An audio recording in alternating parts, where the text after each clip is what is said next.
vamos a entrar con fuerza con el tema que hoy nos corresponde. Hemos estado hablando de los tiempos proféticos a través de la vida de Jeremías. El día martes estuvimos hablando de la vida de Ezequiel y ayer estuvimos hablando del profeta Daniel. Hoy nos corresponde hablar acerca de uno de los dos profetas finales.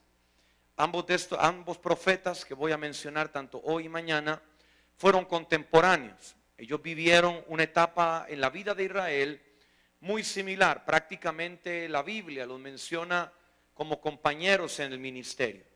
Y es algo interesante cómo estos dos profetas es quizás uno de los pocos casos donde vemos tanta similitud y tanta cercanía entre dos profetas, y cada uno de ellos también tiene su propio libro. Pero el comienzo de la historia de estos dos hombres, curiosamente, no surge en el libro de alguno de ellos, sino más bien en el libro de Esdras.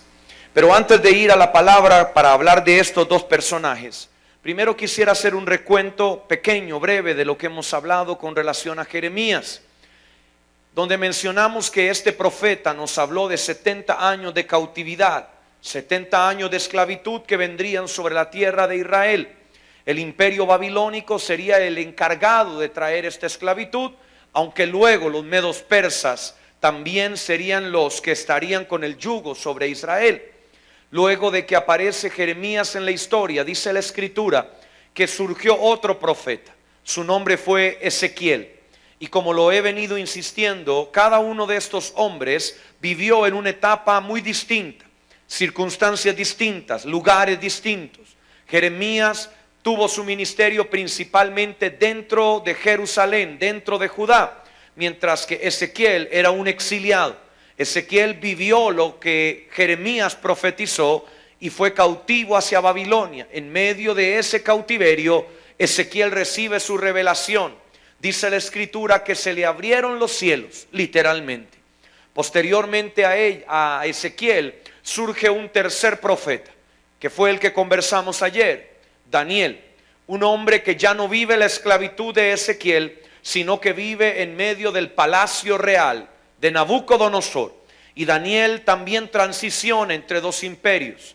Daniel le toca ver el cambio de gobierno de los dos reinos más fuertes de su tiempo. Primero en la vida de Babilonia y luego en la vida del imperio medo-persa. Ayer establecimos cómo Daniel en su ministerio público llegó hasta el primer año de Ciro. Y aunque la Biblia no lo determina de esa manera, podemos interpretar por un asunto claro de la palabra que Daniel fue una de las piezas principales que determinó que Ciro entendiera la profecía, que Ciro comprendiera el plan de Dios para su tiempo y posteriormente diera el decreto real señalando que los hebreos eran libres de regresar a Jerusalén y restaurar las ruinas de la ciudad. Pero no solamente sería una nueva ciudad, sería el restablecimiento de un diseño divino, porque se volvería a edificar el templo que había estado en ruinas desde hacía muchos años. Prácticamente las 7 décadas que habló Jeremías fueron exactamente las mismas fechas que se cumplieron cuando comenzó la restauración del templo que un día edificó Salomón. Pero en medio de ese proceso vemos cómo el diablo interfiere. El enemigo se entromete en lo que Dios quiere hacer, como siempre lo va a hacer. Los hebreos tenían el dinero, tenían la palabra, tenían la revelación, pero no podían terminar la obra. Es aquí donde aparecen nuestros dos profetas. En medio de una circunstancia caótica, en medio de una circunstancia donde Israel lo intenta, tiene los recursos, pero no puede lograrlo. Yo quiero que usted vaya al libro de Esdras, capítulo 4, versículo 1, para que usted y yo podamos percibir cuál era el ambiente que en aquel momento reinaba en Israel. No era una situación ideal, como hubiéramos imaginado que Ciro iba a provocar con el decreto real, sino por el contrario, las cosas buenas siempre van a levantar celos. Las cosas buenas que Dios haga contigo van a provocar que surjan enemigos y tenemos que estar preparados. ¿Alguien dice amén?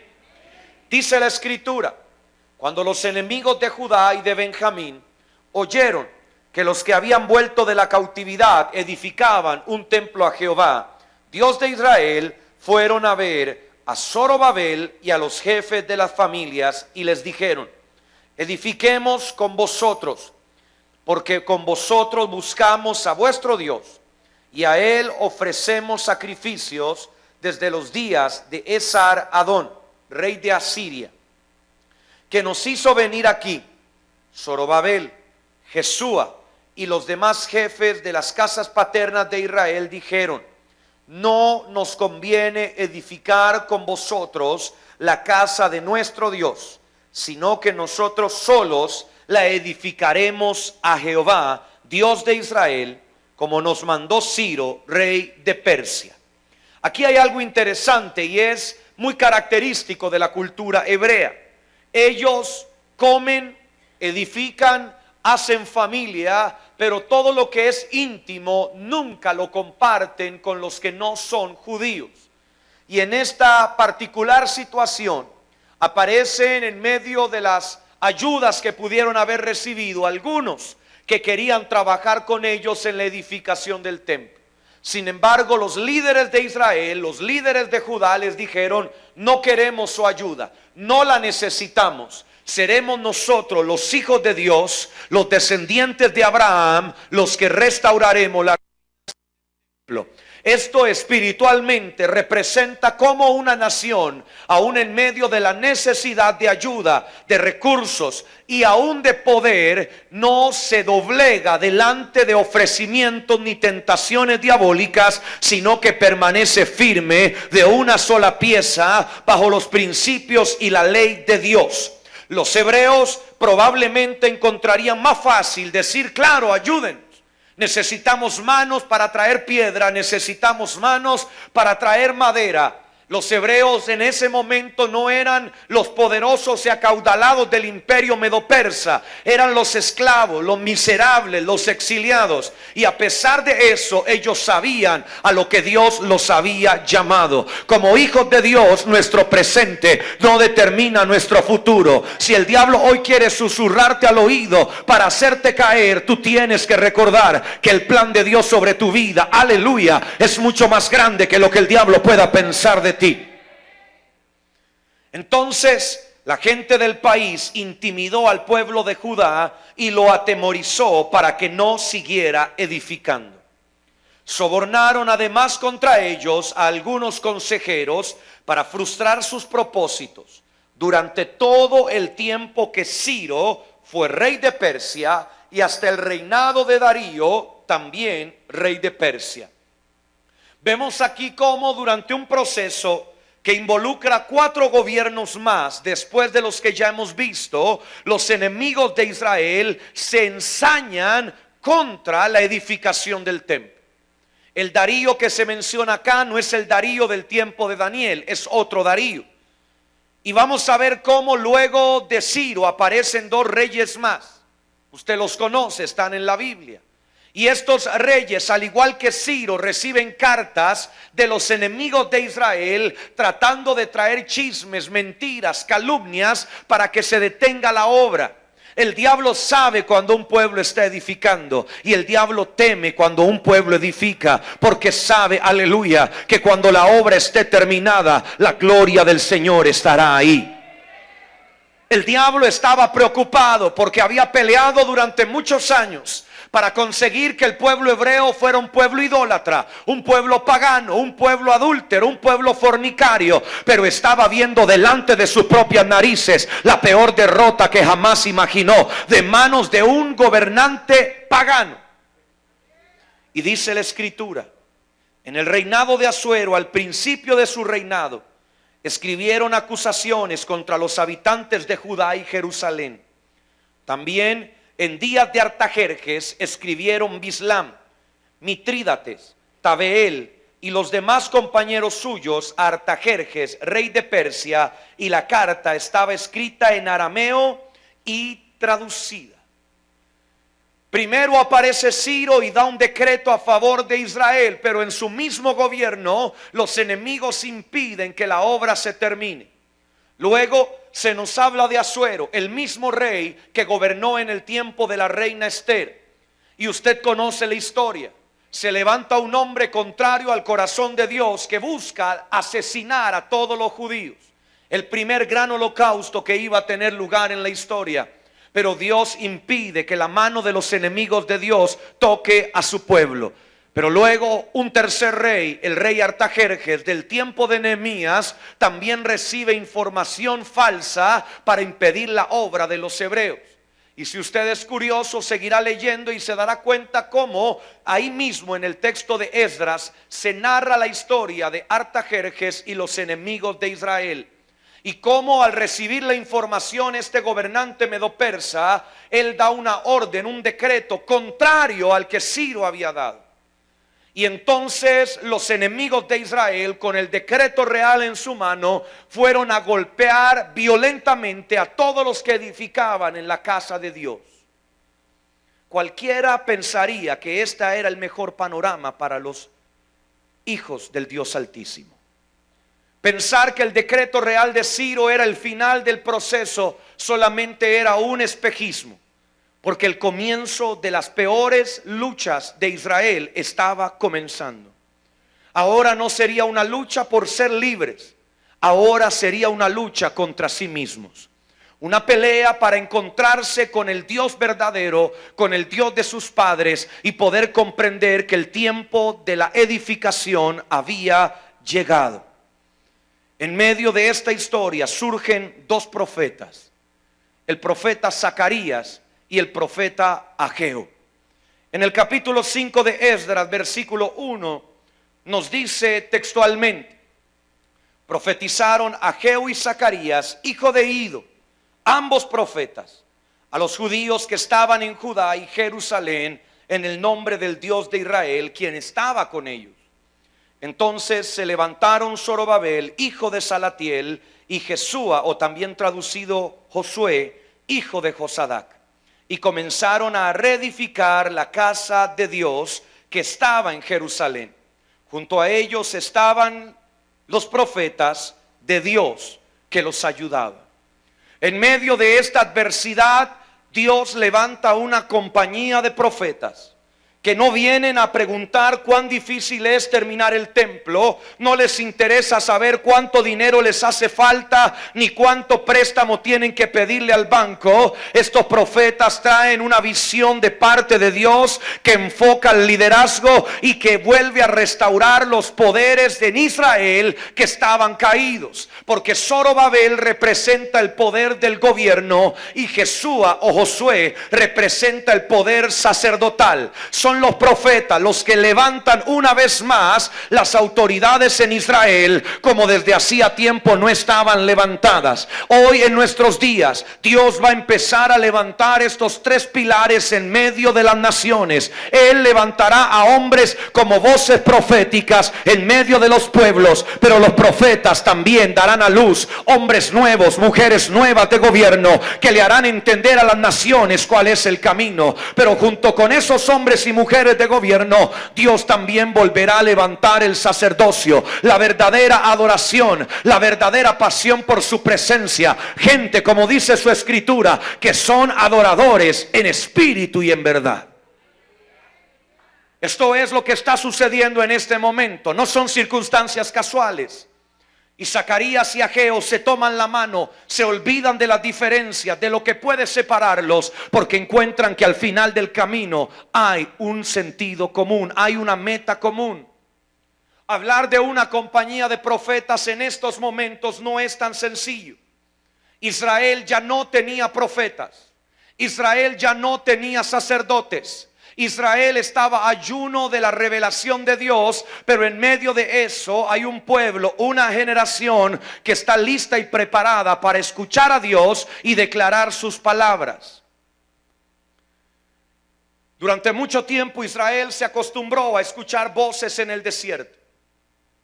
Isaías, Jeremías, Ezequiel, Daniel, hombres solos que peleaban las batallas prácticamente como llaneros solitarios. Pero de repente, a través de estos dos hombres, el Señor nos hace entender que no había solamente un profeta, había una generación profética que estaba lista para emerger hacia el lugar al cual Dios los había llamado. Eran hombres que estaban listos para pelear la guerra porque el tiempo había llegado. Cuando aparecen estos dos profetas en la historia, Israel no tiene nada, solamente mucho dinero y unas cuantas cosas edificadas. Pero no tienen el sacerdocio establecido, no hay levitas adorando, no hay gobernantes que puedan guiar al pueblo. Pero estos profetas empiezan a tirar líneas, empiezan a trazar diseños, empiezan a hablarle a Zorobabel, empiezan a hablarle a Josué, los empiezan a ubicar, los empiezan a posicionar, le dan sentido a su ministerio, les quitan los harapos, como en el libro de Zacarías que veremos más adelante, donde se habla de Josué como un hombre que parecía un mendigo, que llegó delante de la presencia de Dios como un miserable. Pero Dios le dio una orden al profeta: dile a Josué que nunca más será un desterrado, que nunca más será un miserable, que yo no lo veo como un vil pecador, sino por el contrario, hoy yo lo he visto con ropas de gala, así como el Rey de Gloria hoy te viste con esas vestiduras nuevas y resplandecientes. Que el diablo un día te haya querido meter bajo el cepo o el hoyo no significa que el plan de Dios haya caducado. Y quiero hablarte precisamente de la vida de Zacarías esta noche. Y mañana hablaremos de la vida de Ageo. Pero antes de entrar en la palabra con relación a Zacarías, quiero contextualizarte con alguna lectura. La mayoría de los profetas vivieron antes de que Dios castigara a los judíos con el exilio en Asiria y Babilonia, en el actual territorio de Irak, de manera que les advirtieron a los judíos lo que les ocurriría si no dejaban de pecar. Sin embargo, hasta esos profetas ofrecían esperanzas a los judíos, con la promesa de que un día Dios los traería de regreso a casa. Zacarías vive después del exilio. Los judíos ya están de regreso en su tierra, reconstruyendo la nación. Pero 18 años después del regreso siguen teniendo una vida muy dura. Viven a la sombra de otra superpotencia, Persia. Los persas tratan a Judá como una provincia del imperio, no como una nación independiente. Cultivar los campos y cuidar de los rebaños son trabajos duros, especialmente debido a la sequía que describe el profeta Ageo, colega de Zacarías. No hay un templo donde pedir ayuda a Dios, ya que Ageo apenas acaba de convencer a los judíos de comenzar a reconstruirlo. Estas personas necesitan buenas noticias. Así que, entre visiones y profecías, Zacarías les da eso precisamente. Les promete a los judíos que Dios tiene el control y los ayudará a terminar el templo. Zacarías aparece en un momento donde el pueblo necesita una guía, pero más que una guía, una esperanza. Porque humanamente se han dado cuenta que son absolutamente incapaces. Y es ahí cuando Zacarías empieza a abrir su boca. Y en el primer libro de Zacarías, capítulo 7, él recibe una visión que le comparte a todo el pueblo con un deseo de generar en ellos la vitalidad que necesitan para alcanzar la meta. A los 24 días del mes 11, en el mes de Sebat, en el año segundo de Darío, llegó esta palabra al profeta Zacarías, hijo de Berequías, hijo de Ido. Tuve una visión durante la noche. Vi a un hombre que cabalgaba sobre un caballo alazán y estaba entre los mirtos que había en la hondanada, y detrás de él había caballos alazanes, overos y blancos. Zacarías 1:7 en adelante. Entonces pregunté: ¿quiénes son estos, Señor mío? Y el ángel que hablaba conmigo respondió: yo te enseñaré quiénes son estos. Y el hombre que estaba entre los mirtos dijo: estos son los que Jehová ha enviado a recorrer la tierra. Lo que vemos acá, mis amados, es que estos personajes representan ángeles que Dios envía a la tierra para recopilar información. No es información humana, no van a ir a ver lo que dicen las noticias, ellos van a ir a recoger información profética. Un par de clases atrás te dije que la mayoría de los creyentes piensa que los ángeles solo sirven para la guerra y para traer mensajes de Dios.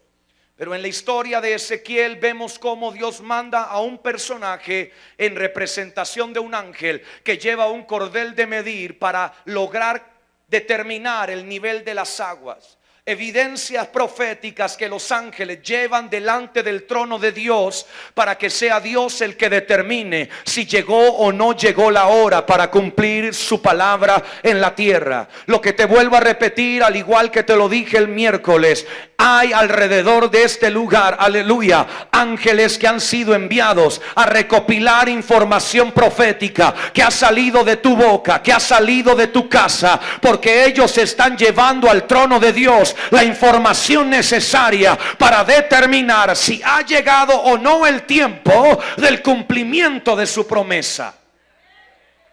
Estos ángeles son enviados a recorrer la tierra, a revisar cómo está Costa Rica, cómo está Heredia, Guanacaste, Punta Arenas, Cartago, cómo está Argentina, Brasil, Venezuela, Colombia, cuál es el estado de cada nación, de cada ciudad y de cada familia.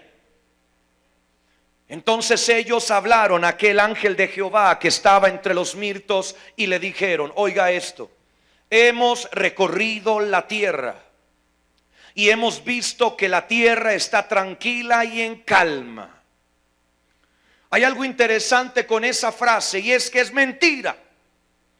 La tierra no estaba tranquila ni estaba en calma. La tierra de Israel estaba oprimida, subyugada, eran esclavos, vivían con dolor, con amargura. La tierra no estaba tranquila y en calma. Lo que le estoy queriendo decir es que el cielo no mira tus circunstancias como tú las estás mirando. Tú puedes sentirte rodeado de gigantes, pero Dios solamente está viendo que ha llegado la hora perfecta para derrotar a tus enemigos. Tú puedes hoy sentirte en un lugar de oscuridad, pero Dios solamente está viendo que faltan segundos para que amanezca sobre tu vida. Los ángeles llevan un dictamen y le dicen a Dios: llegó la hora perfecta, llegó el momento ideal para que tú intervengas. ¿Alguien puede decir amén?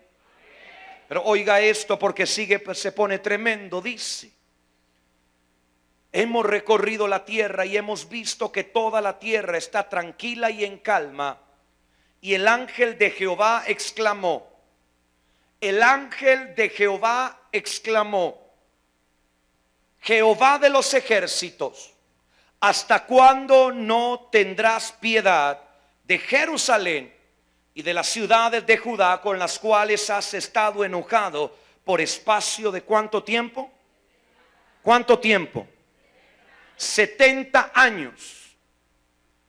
Este ángel representante de la información profética, que en algunos contextos se declara que es una teofanía, en otras palabras, una representación de Cristo antes de su aparición en carne, pero ese no es mi tema ahora. Vamos a quedarnos con la frase de que era un ángel de Dios. El ángel de Jehová se presenta delante del trono de la gracia y dice: Señor, aquí están las evidencias que tú necesitabas para poder intervenir, aleluya, en la vida de los González, en la vida de los Ramírez, en la vida de los Rojas, de los Castro, en la vida de los Chávez. Esta es la hora perfecta para que tú intervengas. ¿Hasta cuándo va a durar tu ira? ¿Hasta cuándo va a durar tu juicio? Ya se cumplió el tiempo y las señales proféticas ya se están mostrando. ¿Y qué le queda a Dios? Hay una sola cosa que Dios no puede hacer, y es ir en contra de su propia palabra. Cuando Dios habla, Él se compromete con lo que habla. ¿Cuánto me están siguiendo acá? Y quiero decirle algo que espero que usted lo pueda captar. Puede ser tan profundo, tan sencillo como usted lo quiera ver. Pero Dios nunca está comprometido con nosotros para cumplir su palabra. Él está comprometido con Él mismo para cumplir lo que Él ha dicho. Por eso muchas veces cuando un profeta habla a una persona en específico en la iglesia, esa palabra se suelta sobre la vida de ese hombre o mujer, pero atrás en la esquina hay una mujer anciana, una mujer mayor que dice: esa palabra es mía también.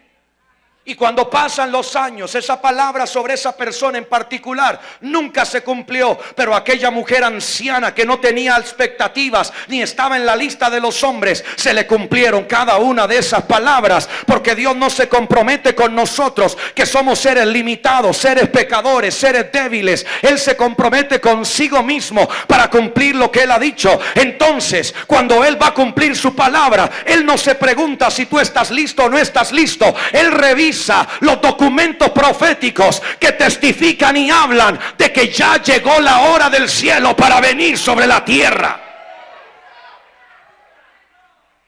¿Sabe qué significa eso?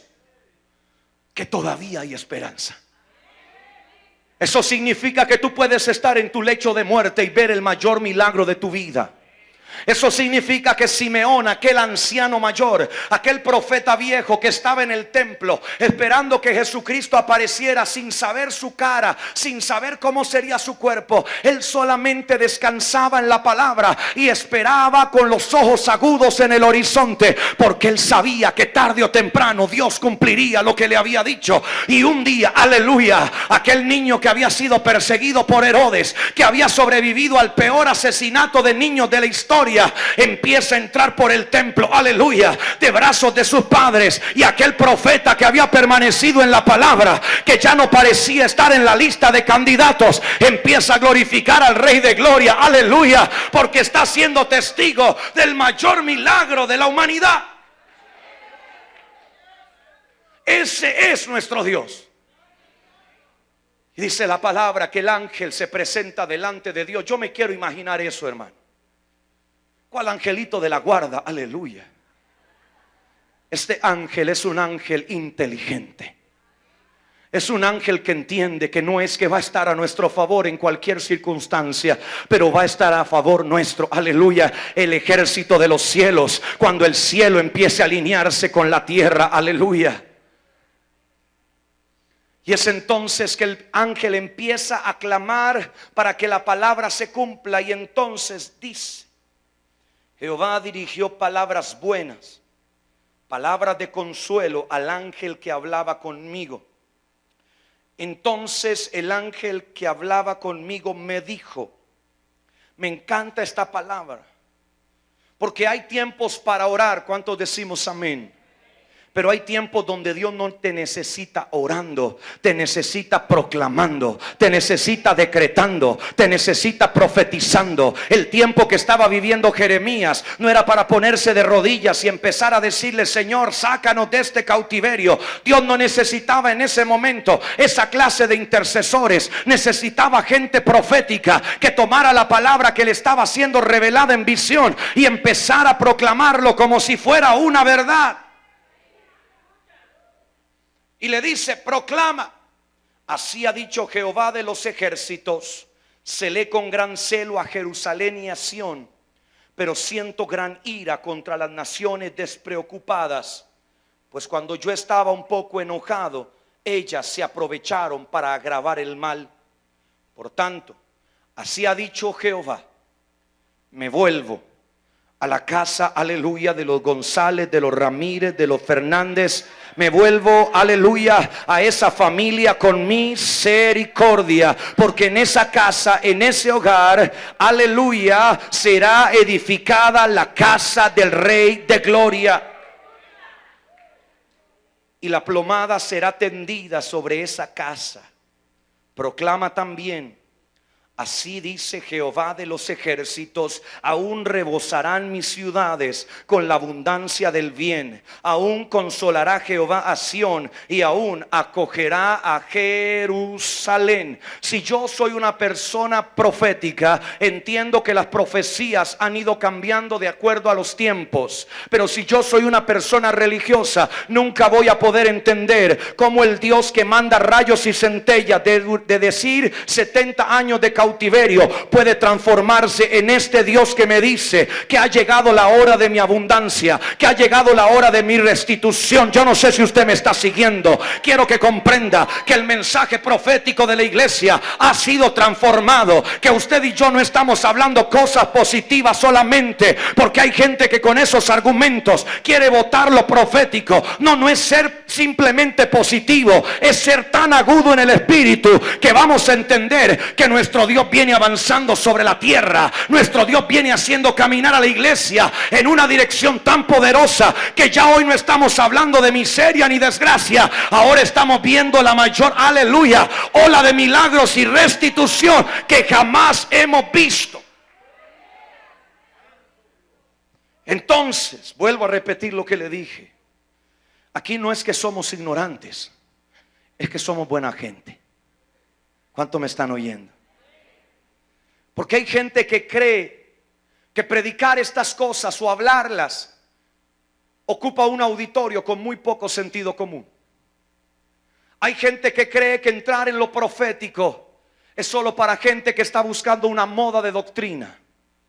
Cuando lo profético, dice la Escritura, que es lo que mueve lo nuevo de Dios para la tierra. Lo profético es lo que genera que los tiempos sean mudados, que las páginas sean volteadas y no permanezcamos en ciclos de derrota, de miseria, de pobreza, de violencia, como nos ha tenido atado el diablo durante mucho tiempo. Pero el final de esa era ha terminado, porque Dios ya levantó profetas con revelación, ya levantó una generación profética, ya levantó compañías de profetas que están dando vueltas alrededor de la ciudad, alrededor de la nación. Yo no sé si usted lo puede percibir, pero cuando yo le hablo esto, me imagino las multitudes de apóstoles y profetas que se han movilizado en estos años para rodear distintas naciones del mundo, para rodear un país como Costa Rica, tan pequeño e insignificante a la mirada de muchos políticos, pero tan grande y fortalecido por la mano de Dios, porque este país, hermano, lo hemos rodeado de lado a lado, de frontera a frontera, se ha ungido de mar a mar, se ha recorrido en helicóptero, y algunos podrán decir que estamos locos, que estamos dementes, pero usted quiere imaginarse qué era lo que pensaban los hebreos de un hombre como Zacarías. ¿Qué le pasa a este loco barbudo que se aparece acá con estas visiones? Que no se da cuenta que llevamos gobierno tras gobierno mordiendo el polvo. Que no se da cuenta que cada vez que viene un gobierno nos persiguen y nos tratan de sacar de nuestro lugar. Aleluya. Dígale al que está a su lado: Dios nunca llega tarde. Dígale al que está a su lado: Dios siempre llega justo en el tiempo correcto. Corra rápidamente al capítulo 2 de Zacarías, versículo 1. Porque Zacarías empieza a tener visiones de toda especie y quiero tratar de abordar la mayoría, si no lo dejaré para mañana. Pero hay algunas visiones que Zacarías recibe que son determinantes para lo que estamos hablando acá. Y una de esas es esta que le voy a leer. Alcé después mis ojos y tuve una visión. Vi a un hombre que tenía en su mano ¿un qué? Un cordel de medir. Cualquier relación con lo de Ezequiel, no crea que es casualidad. Y le dije: ¿a dónde vas? Él me respondió: voy a medir al Centro Mundial de Adoración. Algunos no escucharon eso. Voy a repetirlo para ver si usted se enciende. El ángel contestó: voy a ir a medir al Centro Mundial de Adoración. Voy a ir a medir a su iglesia. Voy a ir a medir a su liderazgo. Voy a ir a medir a sus pastores. Voy a ir a medir al diaconado. Voy a ir a medir a los ancianos. Aleluya. El que tenga oídos para oír, que oiga, para ver cuánta es su anchura y cuánta su longitud. Aquí no nos está hablando específicamente de un río, pero evidentemente nos está haciendo relación directa con lo que Ezequiel estaba viendo, con el río, aleluya, que iba creciendo. Aquel ángel había regresado a la tierra, gloria al Señor, y había venido con el mismo cordel de medir para fijarse cuál era la dimensión del río que estaba corriendo. Dígale al que está a su lado: y las aguas siguen subiendo. Mientras se iba aquel ángel que hablaba conmigo, otro ángel le salió al encuentro y le dijo: corre, háblale a este joven y dile: a causa de la multitud de hombres y de ganado que habitará en medio de ella. El centro mundial de adoración no tendrá muros. Yo seré para ello, dice Jehová, un muro de fuego a su alrededor. Yo no sé si usted está copiando, mi hermano, pero yo empiezo a recordar todo lo que dijo Jeremías. Y si usted se logra leer Jeremías de un solo golpe, usted tiene que luchar contra la depresión, aleluya, porque el hombre solo suelta cosas duras. Pero ese Dios de Jeremías es el mismo Dios de Zacarías. Es el mismo Dios que ahora le está diciendo al pueblo: sí te quebré, sí te humillé, sí te llevé para que reconocieras tus pecados, pero ahora te voy a tratar como la niña de mis ojos, como el tesoro más preciado que tengo. Voy a envolverte y voy a cubrirte y voy a hacer que mi fuego esté alrededor de ti. ¿Será que Dios se volvió loco, hermano? ¿O será que hay tiempos proféticos? Yo seré para ella, dice el Señor, como un fuego a su alrededor, y en medio de ella mostraré mi gloria. En medio de tu casa Dios ha determinado mostrar su gloria. No importa cuáles sean los argumentos del diablo, no importa cuántos epítetos haya tenido tu familia para ti, cuántos adjetivos negativos te hayan colgado en tu trabajo, en tu universidad, en tu vecindario. Dios se ha determinado, Dios se ha empecinado, Dios está completamente convencido de que tú eres ese recipiente, tú eres esa edificación donde Él va a conseguir que su gloria sea manifiesta y derramada de tal manera que nadie pueda negarlo. Huid de la tierra del norte, dice Jehová, pues por los cuatro vientos de los cielos os esparcí, dice Jehová. Sión, tú que moras con la hija de Babilonia, escápate. Así ha dicho Jehová de los ejércitos: tras la gloria me enviará Él a las naciones que os despojaron, pues el que os toca a la niña de mis ojos. Yo alzo mi mano sobre ellos. Levante su mano ahí, profetice. Y serán saqueados por sus propios siervos. Todos tus enemigos tendrán esta sentencia. Así nosotros, sus hijos, en esta iglesia sabremos que Jehová de los ejércitos, aleluya, nos ha enviado. Ahora yo te digo, abre tu boca y dice: canta y alégrate, oh hija de Sión, porque Jehová ha venido a habitar en medio de ti. Aleluya. Y entonces conocerás que Jehová de los ejércitos te ha enviado. Jehová poseerá, aleluya, esta casa, su heredad en la tierra santa, y acogerá a una Jerusalén. Que calle todo el mundo delante de Jehová, porque Él ha levantado su santa morada. Esto tiene una implicación más poderosa de lo que usted simplemente creyó tal vez al principio. ¿Cuál es la santa morada de Dios? Tóquese así con orgullo y diga: soy yo. ¿Sabe lo que Dios le está diciendo a la humanidad a través de Zacarías antes de que Jesucristo aparezca? Yo voy a hacer algo que a muchos les va a parecer increíble. Yo voy a empezar a convertir a muchos vasos de deshonra en vasos de gloria, aleluya. Yo voy a empezar a tomar a esos, aleluya, a esas prostitutas, a esos adúlteros, a esos drogadictos. Yo voy a tomar a esa gente divorciada, arruinada, endeudada, y los voy a convertir en vasos de gloria. Voy a convertirlos en mi santa morada. Aquella palabra profética de Zacarías en ese momento tenía una relación con el templo, pero Dios no estaba hablando de un templo terrenal. Él estaba viéndote a ti y me estaba viendo a mí a través de los cientos de años que faltaban para que Jesucristo apareciera. Dígale al que está a su lado: Dios habla en serio. Zacarías capítulo 3 versículo 1, corra para poder terminar con todo lo que le quiero decir. Ahora Zacarías empieza a hablarle al liderazgo. Zacarías se da cuenta que es bueno hablarle a la nación, es bueno hablarle al pueblo hebreo, pero él necesita convencer a los líderes de lo que Dios está diciendo. Y entonces Dios le empieza a hablar de uno de los líderes principales, de Josué, el sumo sacerdote. Pero no era el sumo sacerdote que usted tiene en su cabeza.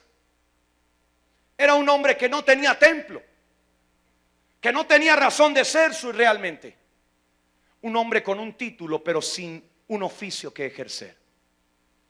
Probablemente durante años había soñado con volver a ver el templo si tenía la suficiente edad para haber visto el primer templo. Josué no era el sumo sacerdote que un día Dios estableció a través de la vida de Aarón, con ropas, con el prestigio y el orgullo que eso representaba. Cuando Dios se lo muestra a Zacarías, lo muestra como un mendigo miserable, como un hombre cubierto de harapos. Luego me mostró al sumo sacerdote Josué, el cual estaba delante del ángel de Jehová, mientras el Satán estaba a su mano derecha. ¿Para qué? Para acusarlo. Entonces dijo Jehová al Satán: Jehová te reprenda, Satanás. Jehová, que ha escogido la familia de los ¿qué? La familia de los Soto, la familia de los Martínez, la familia de los ¿qué? Te reprenda. ¿No es este un tizón arrebatado del incendio? Yo no sé cuántos aquí vuelven a ver su vida y dicen: yo soy uno de esos. Yo soy uno de esos tizones que estaban destinados a ser solamente ceniza de un desastre, pero Dios te arrebató justo en el momento indicado. Justo cuando el diablo creyó que ya tú no servías para nada, Dios dijo: este pedazo de tizón, este pedazo de carbón me va a ser útil. Y te arrebató del incendio encendido, te arrebató del incendio ardiendo, y te va a utilizar ahora, no para que ardas en el fuego del infierno, sino para que ardas en el fuego, aleluya, del Espíritu Santo de Dios.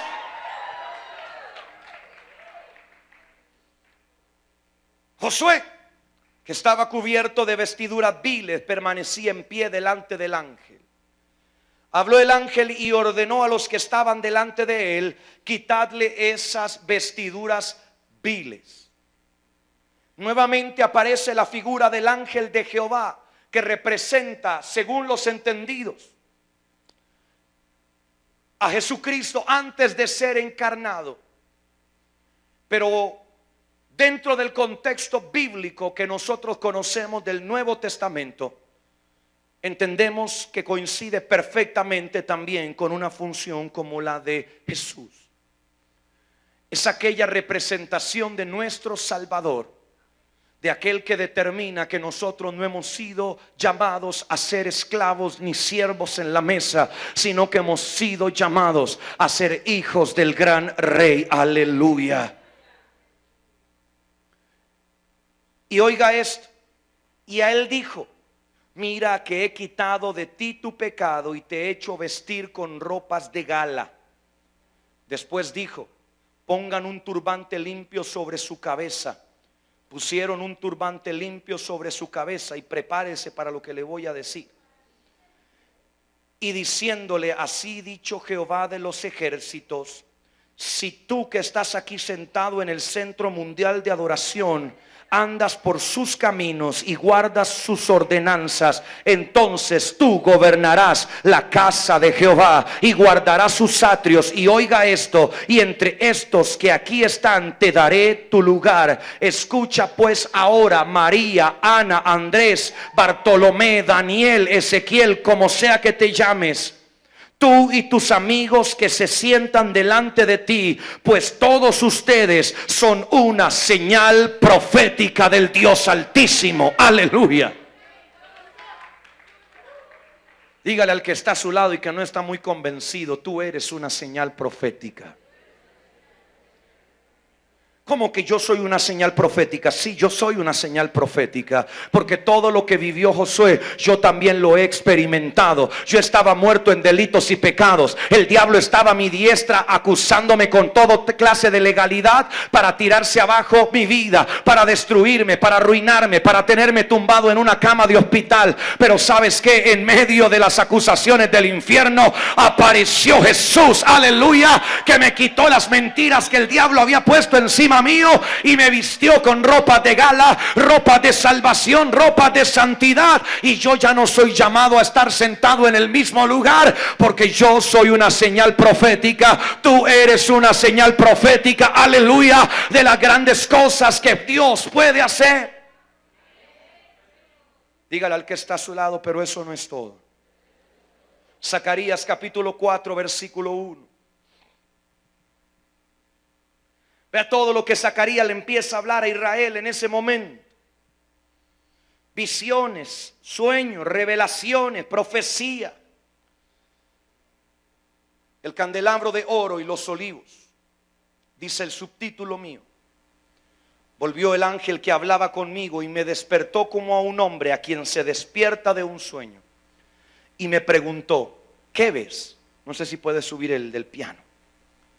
Respondí: veo un candelabro de oro macizo, con un depósito arriba, con sus 7 lámparas y 7 tubos para las lámparas que están encima de él. Junto al candelabro hay 2 olivos, el uno a la derecha del depósito y el otro a su izquierda. Proseguí y pregunté a aquel ángel que hablaba conmigo: ¿qué es esto, Señor mío? Y el ángel que hablaba conmigo me respondió: ¿no sabes qué es esto? Le dije: no, Señor mío. Entonces siguió diciéndome: esta es la palabra para Zorobabel, pero también es la palabra para ti en esta noche. Es la palabra que yo necesito escuchar. Es la palabra que tu matrimonio necesita oír. Es la palabra que tu familia necesita saber antes de que este 2016 arranque con fuerza. No más, nunca más con ejército, nunca más con la fuerza de los hombres, sino con el poder de mi Espíritu Santo, dice Jehová de los ejércitos. Esta palabra abre una brecha enorme en la vida de Israel. Todos ellos habían estado acostumbrados a pelear como David, a pelear como los grandes reyes, Josafat, Josías, que habían traído grandes victorias para el pueblo en los campos de batalla. Pero Dios dijo: yo ya no quiero más sangre derramada. Yo ya no quiero ver más sacrificios de animales. Yo ya no quiero estar más separado de ustedes. Yo no quiero estar más recluido en ese lugar que me están volviendo a edificar. Yo tengo un plan mayor para la tierra. Yo tengo un plan mayor para la humanidad. Yo quiero rasgar ese velo. Yo quiero romper esa división. Yo quiero dar un paso al frente y que ustedes lo den conmigo para acercarse a mí, dice el Señor. Yo ya no quiero que peleen en su fuerza ni en su habilidad. Yo ya no quiero depender de sus armas de hombre. Yo ya no quiero necesitar sus escudos y espadas. Me son inútiles, dice el Señor. Yo quiero que cada uno de ustedes, paso tras paso, decisión tras decisión, cosa tras cosa que hagan, no dependan de la espada ni el ejército, sino que dependan del Santo Espíritu de Jehová.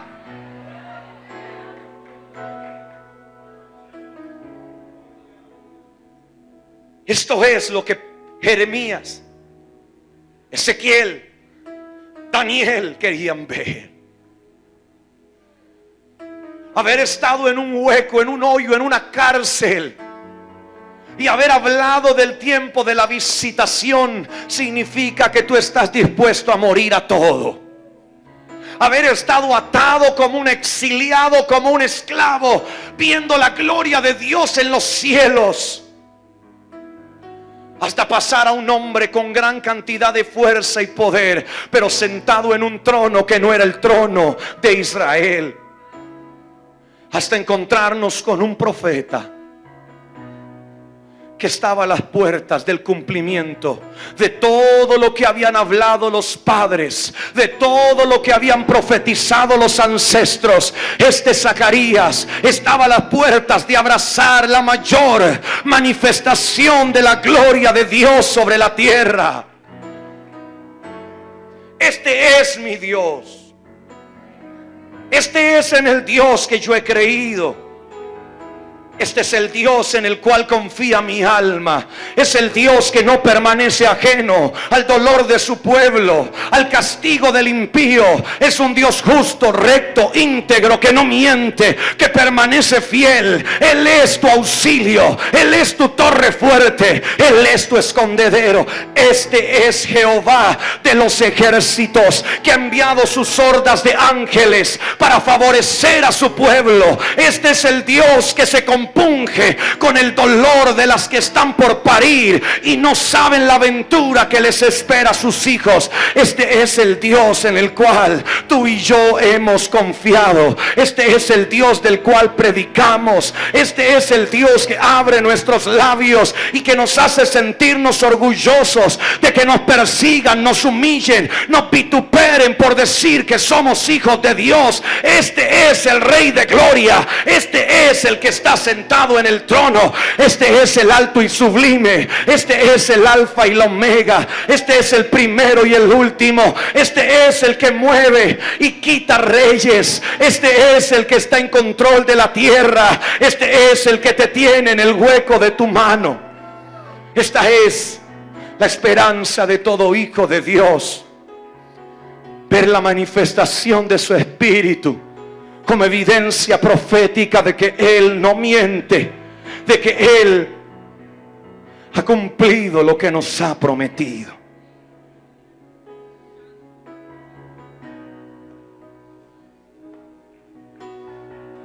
El Espíritu de Dios está sobre ti en esta noche y te envía para que transformes, cambies, revoluciones, sanes, libertes, cures, vendes, abras cárceles. Este es el Dios que nos enamora cada día. Ponte de pie con todos los demás que nos hemos puesto de pie ya. Y regálate unos instantes en la presencia del Dios Todopoderoso.